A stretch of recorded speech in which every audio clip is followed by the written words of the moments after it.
Hey guys, welcome to a video that is very fun for me to film because this is my autumn recommendations video. Now I haven't done this video for 2 years now. I've only done it once before, but I feel like this is my favorite video to film because I feel like my reading, the genres I like to read, and like just the vibes I want, like autumn is the season for it. So I feel like so many of my favorites are making it onto this recommendations video. So like I said, I did an autumn recommendations video 2 years ago, and I'm coming at you with completely new recommendations. That video, to my knowledge, all the books I can remember being on there still applies. 100% recommend those. Go check them out after this video if you're looking for more autumn recommendations, but I think I lost count. I've got like 18-ish books here, so this could keep you entertained all autumn long. And I actually separated it into categories. So we're going to start off with classics. Then my next biggest category is like mystery, suspense. So we'll do that one next. And then we'll do science fiction. And then I've got one in like fantasy-ish, historical fiction, fantasy, and one nonfiction. So I think there should be a little bit here for everyone. My favorite genres are definitely mystery, science fiction, and historical fiction lately. I didn't really put any historical fiction on this list unless it also fell under like mystery or fantasy. There is some crossover here, but yeah, I just love all things cozy. Some of these are set in fall, some of them aren't. They're just books that give me autumn vibes. Okay, so I've got my stack of classics here, and we'll start with one that I believe I read last fall, and that is Dracula. Now I feel like we go into Dracula knowing like the general story, right? But when I was reading it, I feel like the part that I knew of the story was over in like the first 100 pages, and then there was all of this left. So this is often claimed to be the first like vampire story, but there's actually one before this that somebody wrote that is a name and it starts with a C, but I totally forget what it's called. I haven't read that one, and I'm not like a big vampire person. I'm pretty sure this is the only vampire book I've ever read. But it does feel like a classic that is interesting to read around this time of year. So if you haven't read it before, I would recommend it. It was interesting and it wasn't what I was expecting, so that was kind of cool. Next up is a gothic horror, and my plan for this year is in December to take the last like at least half of the month for rereads, because there's so many books out there that are new that I haven't read before that I want to read. But there's also so many that I want to reread, but those ones keep getting bumped back. So I'm going to try my best to reread this one, in December, and that is Rebecca by Daphne du Maurier. So this one, we follow a woman who has no name through the entire book. Our main character, she's like our narrator, and she has no name.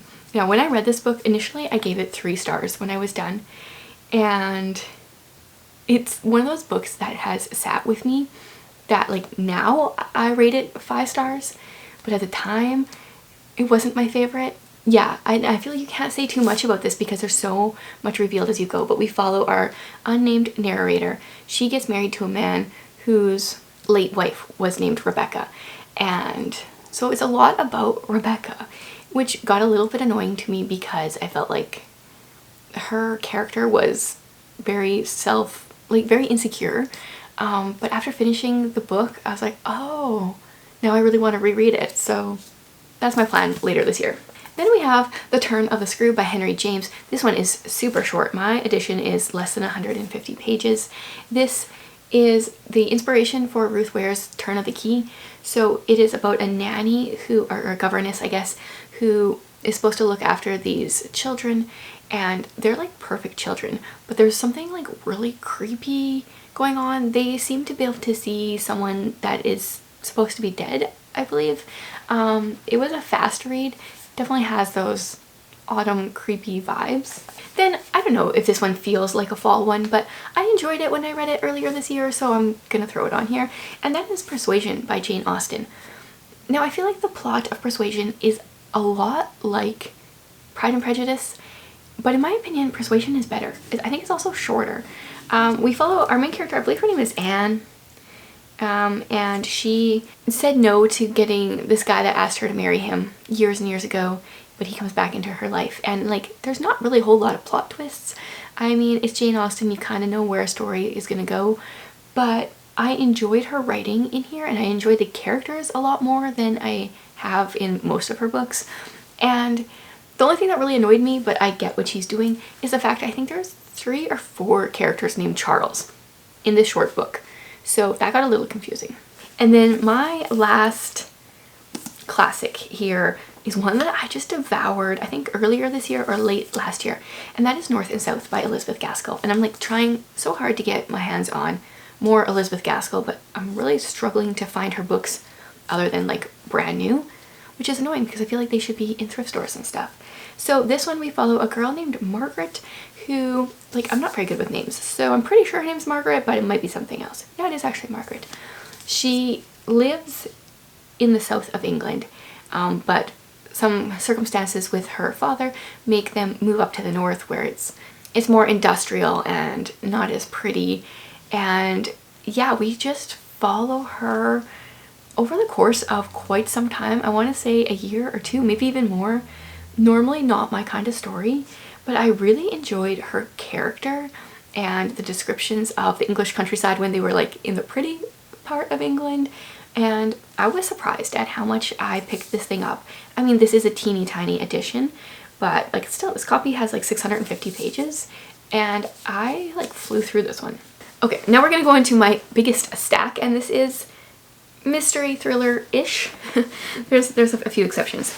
And I have, I think, 2 authors on this list that I have 2 books by them. And the first one is going to be Jamie Jo Wright. So I felt like I needed to feature this one because it's set in a circus, and I don't know, like creepy circus vibes. Doesn't that sound perfect for the season? So her books are like historical fiction-ish. They take place, there's a past timeline and a present day timeline, but there's not a whole lot of like historical elements other than it takes place in the past, and there's always some kind of mystery in the past that they're trying to solve present day. And this one we are in the past we're following the daughter of the man who runs a circus, and I believe, so she was actually adopted.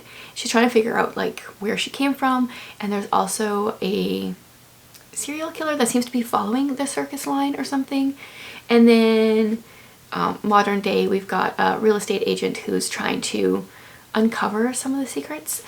And this was definitely not my favorite Jamie Jo Wright, but I feel like it's perfect for this season, so I wanted to recommend this. It's high up there. Like, other than one of her books, I've like really enjoyed all the others, so it's not like it's super low on the list. Then the one that came out earlier this year that, oh, my stack's gonna fall, that I really enjoyed, but I know has some trigger warnings for some people, is The Souls of Lost Lake. Now, this one is a little bit more on the gruesome side for her because our main character in the past witnesses her family being brutally murdered, and she forgets everything, you know, like her memory has blocked it. And so she kind of like starts remembering things throughout the book, and therefore it's kind of gruesome as she's remembering the details.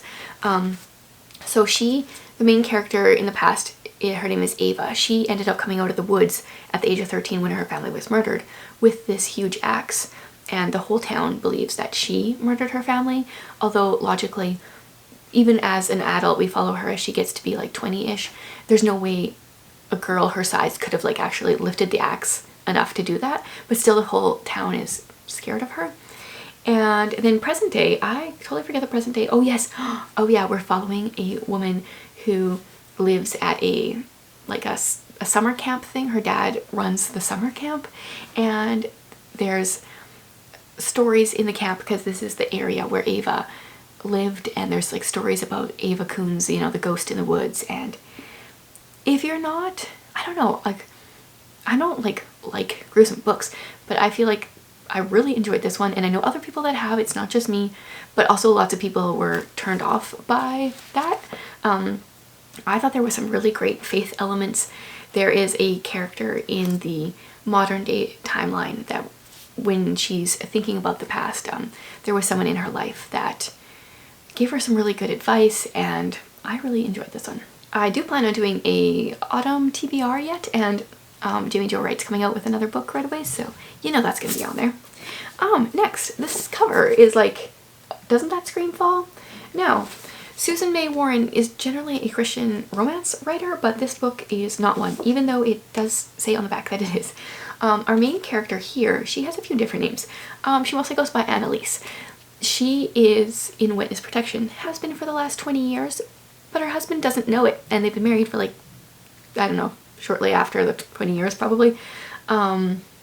So yeah, and the guy that she's in witness protection because of is out and looking for her. So this is definitely more on the like thriller suspense side of things. So funny that they categorized it as a romance.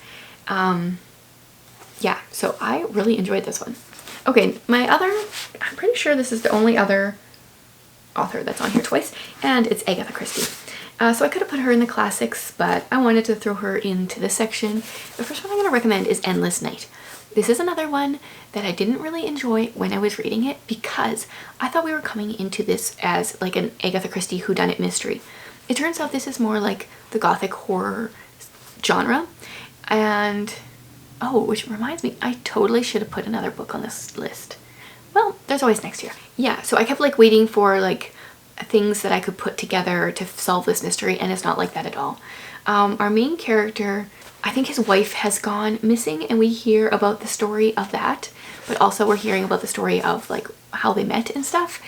And it's definitely got those like slightly eerie vibes because it's like part of a house. They live in this house that's in the middle of nowhere, but there's like kind of like gypsies around. So it's a really good one for like an autumnal evening.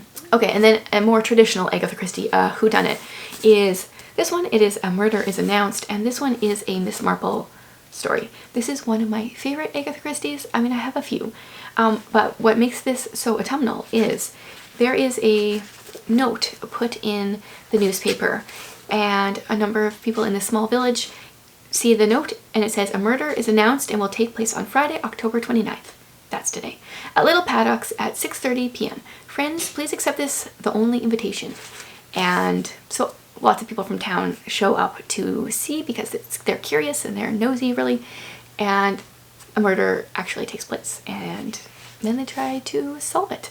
And I did not solve it, as per most, but it was a lot of fun. Okay, we got 4 more in the mystery section still. I mean, of course I had to include the Thursday Murder Club because this is such a fun series. We follow a retirement village, and there's a few people that get together and try to solve unsolved mysteries, and then they end up in the middle of one. And our main character, Joyce and Elizabeth, they're so much fun. Joyce is like a little old lady, the way she writes in her journal and talks about Instagram and Tinder. I've read the first two books in the series. The second one, I think did it just come out this week? I believe mine should be arriving at my door this week. Maybe it came out last. It always takes a little while here, but I'm really looking forward to reading book 3. Then this one is historical fiction mystery. It is a peculiar combination, and I've been loving this series. There's 2 books out now, and this one we follow a woman named Ellie who, along with her uncle, is a locksmith slash they also are thieves because they break into people's houses, into their safes, wow, and steal like jewels and stuff. And this is during World War II. And then unfortunately for them, I guess it's really better for them, but at the beginning of the book they get caught, and they get the choice to either go to jail or help with the war effort, use their abilities to help with the war effort. And they choose to help with the war effort, so they avoid jail, and then we are following them as mostly Ellie, as she tries to do the same kind of job, but like on the right side of the law. And it's very interesting to hear her like thought process, and yeah, I have been really enjoying this series too. Okay, this one is very autumny. I don't even know when it's set, but it just feels like it, plus the cover colors. Collision of Lies. So technically this one is supposed to be Christian fiction, but I would just say it's clean fiction for the most part. Definitely wouldn't really consider it Christian, but it is a really good mystery. So I think it was like 15 years prior to no, it's only 3 years ago. Okay, 3 years ago, a bus and a train collided, and our main character is a detective, and she's having breakfast one morning and she hears a couple. Their son was in this collision. There was no survivors, but they just got a text from him So they, like, the mother is like, he's alive, we have to go find him. And the dad's like, well, this is obviously just someone pulling a prank. And so the detective gets pulled in and she's trying to figure out what actually happened. And this is like another one that I feel like I could really go for a reread. Then the last one in this section is Relative Silence. This is my favorite book by Carrie Stewart Parks because it is set on a private island, and our main character, her name is Piper. All her siblings have bird names, and this island is thought to be cursed because there's been a few deaths on here, and now something has happened that is very similar to something that occurred, I think it was like 15 years before, I don't know, a number of years before. And okay, this is just making me want to reread all these books. And Piper is trying to figure out what happened. And what I like about Carrie Stewart Parks' books is there's always some kind of what's the word I'm looking for? Like forensic element to it. I can't remember what Piper's element was, but because Carrie Stewart Parks was a forensic analyst or something like that, a forensic artist, she pulls a lot of her real life into the stories, and that just makes for a very interesting side of things. Okay, now we're going to go on to science fiction, and I'm going to start with The Host. Now, when did I read this one? Was it, I think it was maybe last fall, and you guys, it was as good as everybody was telling me it was. So this is in a world where aliens, anytime I talk about aliens, I'm like, wow, this sounds so ridiculous. They have come to Earth and they're invading people. They somehow cut the back of the neck of people and insert this little alien worm being into people, and they take over the person. And our main character is actually one of the aliens that has taken over one of the bodies. And I don't really want to say too much. This is made into a movie. The book is a million times better than the movie. The movie wasn't terrible, but the book is definitely better. I would really recommend this. If you like science fiction at all, if you can handle like aliens, yeah, I just want to reread all these books. These are definitely my favorites. Okay, another science fiction. This one's actually Christian science fiction, and that is Synapse. So this one, we have a world where, so we're 30 years in the future, and AIs are just common every day. Our main character, I think she has a miscarriage right at the beginning of the book. And in this world, you could like have an AI baby instead. And somehow she gets an AI, not a baby, but like a personal helper one. And it brings to light topics that have always fascinated me as someone that enjoys like science fiction. It's like, oh, can an AI believe in God? And like, it's just a very, he's taken some like very interesting questions, and I don't know, I really enjoyed this one. I've enjoyed all these, that's why they're on here. I don't know, I can't stop myself from saying that. Okay, of course we have to have a Sanderson book on here, and that is Legion. This is, I think, his most underrated book. It is definitely supposed to be more mystery, but it feels like science fiction because our main character is a guy named Stephen Leeds. He is a brilliant mind, and this is actually 3 like short stories where he has mysteries to solve, but he is brilliant, but he doesn't really know how to even live with his own brilliance. So he's created these different personalities. He calls them aspects. They're like different people in his mind that house the different areas of expertise that he has. Like he's got one guy that's really good at like self-defense and fighting and combat and stuff, and then there's like a historian and stuff like that. And I don't think I could even say enough about this book. Like I don't think I could overhype it because there's so much good stuff in here. I don't know. If you like mystery and or science fiction at all, please read at least this one off the stack. There might be another one that I say that too, but it's really good. Okay, we're coming on to my singular historical fiction fantasy book. I can't believe this wasn't on my list from 2 years ago. Maybe I hadn't read it. That is Fawkes. This is set, so like Guy Fawkes, the guy that had the gunpowder plot to kill the king. So we are set in England in 17th century, and So we've got like that historical element, but this is in a world where the city and maybe the country is coming down with the stone plague, where like parts of your body are turning to stone. And then people, I don't know what it takes, but you get different masks, and whatever color your mask is, that's the color. You can control all things of that color. So like if you have a blue mask, you can move this book or move other things that are blue, or if you have a brown mask, you could move the dirt or whatever is brown. And I just really like how she took these different elements, the stone plague, the masks, and 17th century London, and wove them together. Like, I mean, like, the history is not completely accurate, but it made me look up Guy Fawkes more, and I was very intrigued through this entire read. Okay, and then we are on to my nonfiction, which, if you've watched my last like video or two, is no surprise. That is Adorning the Dark. Now, I don't know about you guys, but I always feel like the desire to create things as the weather starts to get cooler and over winter, and I felt like that's why I needed to share this book, and also because it's amazing. So the subtitle is Thoughts on Community, Calling, and the Mystery of Making. And yeah, I've raved about it so much. The main premise of the book is that calling is to use whatever gifts I've been given to tell the truth as beautifully as I can. So anything that we create, anything that we do, we use that to tell the truth as beautifully as we can. Highly, highly, highly recommend this. Can't recommend this one enough. So yeah, that's been a lot of books. I would be surprised if you got through all of those this autumn season, but hopefully that gives you a few to pick up. These are some of my absolute favorite books from the last few years, so I feel strongly that these are some good reads. Let me know one of your like top 1 to autumnal reads. Thanks for being here, guys.